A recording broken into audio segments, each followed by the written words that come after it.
Russians knew about the existence of Siberia before the 16th century, when active development of the eastern territories began. Chronicles and archives state that the merchants of Novgorod sold furs and products made from the walrus ivory, which was naturally taken from Siberia. Before starting the story of Siberia colonization, I would like to mention about Moscow Rus' state of affairs in order to show the motivation for colonization. In 1547, 17-year-old Ivan IV became Tsar. The first years of his reign became a time of reforms which centralized the state.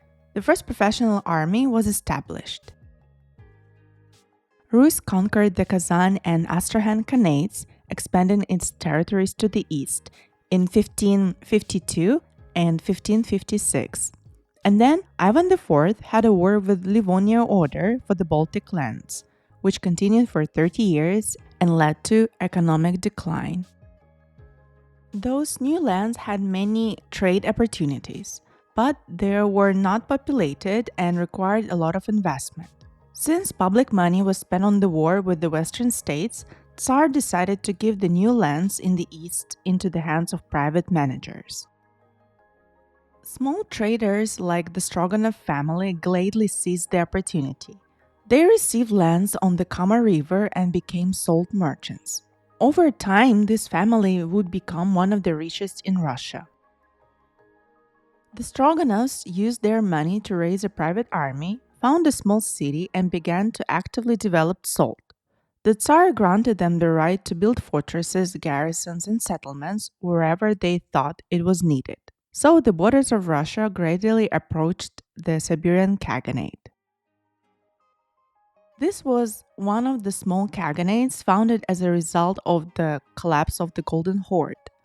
The population was just over 30,000 people, including Siberian Tatars, Khanty, Mansi, and Finno-Ugric people. In 1563, relying on an army of Uzbeks, Nogais, and Kazakhs, the throne of Siberian Khaganate was occupied by Kuchum, who killed the previous Khan, the vassal of the Ivan the Terrible. Kuchum began to expand his borders, subjugating other small tribes. Kuchum decided to stop paying yasak, or tribute, to the Russian Tsar and began to raid Russian-controlled territories. At that moment, Ivan the Terrible was at the war with Poles, and Sweden was also threatening to attack Rus. The Siberian Khaganate was very far away. Therefore, Tsar gave an order to the Stroganovs to deal with the Khaganate by themselves. The Stroganovs equipped a military campaign from the Cossacks under the leadership of Yermak. In 1581, Yermak gathered 500 Cossacks who were joined by 200 mercenaries. He bought ships and weapons and set off a journey through Siberia. If they could not sail, they dragged the ships by foot. Along the way, they set up small forts that protected them from the enemies. Finally, they found Kashlik, the capital of Siberian Khaganate. In the last battle between the forces of Kuchum and Yermak, Kuchum's army began to scatter and the Khan himself fled to the Kazakh steppes. The Siberian Khaganate was defeated. Yermak sent gifts to the Tsar. The Tsar was very pleased and gave gifts to the Cossacks and Yermak. He gave a shell armor to Yermak, which later killed him. But Kuchum did not accept the defeat.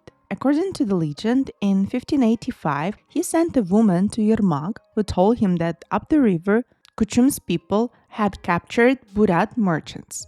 Yermak, of course, went to check it out and was ambushed on the river bank.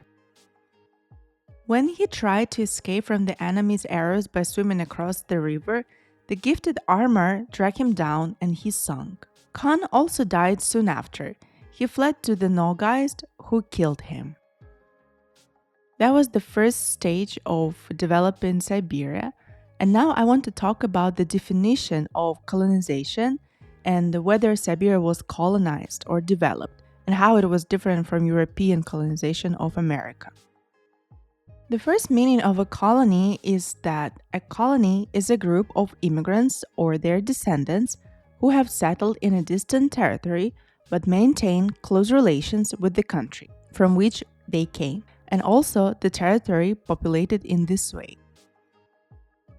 The second meaning is that it is a territory politically dependent on a distant country. The Russians, in order to colonize new Siberian lands, did not sail anywhere. People were simply moving east. Michael Hatchter called this process internal colonialism. Russian scholars claim that colonization was not like in America, as Russia mostly negotiated with the locals. This behavior could be explained by the absence of desire of acquiring new lands, because only in the south of Siberia it was possible to engage in farming at that time. But in the north, this was impossible. The Tsar needed more people who would regularly pay taxes to the state and sell furs, or even better, would give away it for free. And merchants needed new buyers and helpers. Although there were colonial wars in Siberia, in many cases it was possible to come to an agreement, and the colonists often simply settled next to the indigenous inhabitants, coexisting with them quite peacefully, at least at first. After the victory over the Siberian Khaganate, its vassals began to pay tribute to the Tsar. Fortresses were built along the rivers, which gradually turned into the cities. In 1586, Tyumen was founded, and in 1587, Tobolsk, which would become the center of Russian advance to Siberia.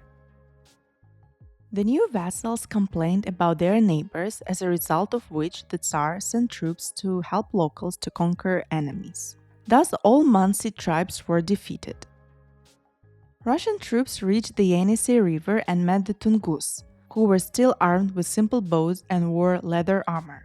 After the Tungus, there were the Yakuts and Buryats. The expedition reached the Arctic Ocean and even ended up in Chukotka. After the conquest of the Siberian Khaganate, the income of a Moscow Duchess was increased by 13%. Following their army, peasants, Cossacks, and traders came to the new lands, looking for a better life.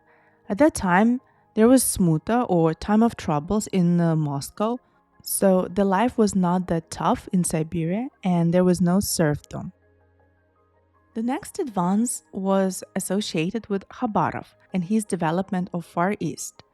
Yerafei Khabarov was from Solvychegodsk, Arkhangelsk province. Due to the debts accumulated in his homeland, Khabarov left his family and went to Siberia. There, he first engaged in trade, and in the 1630s, he set up a salt works and supplied salt to the surrounding cities.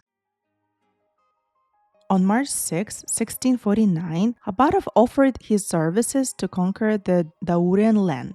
He did not demand anything from the government and promised to equip and feed 150 people at his own expense. He was able to gather only 70 people. In fall of 1649, Khabarov started his campaign. They went to Amur River. Along the way, he robbed the Yakuts and Tungus, taking away their herds. In January 1650, Khabarov entered Dauria. The natives were warned that a large army was coming towards them, and they all fled. Khabarov encountered only empty settlements on his way.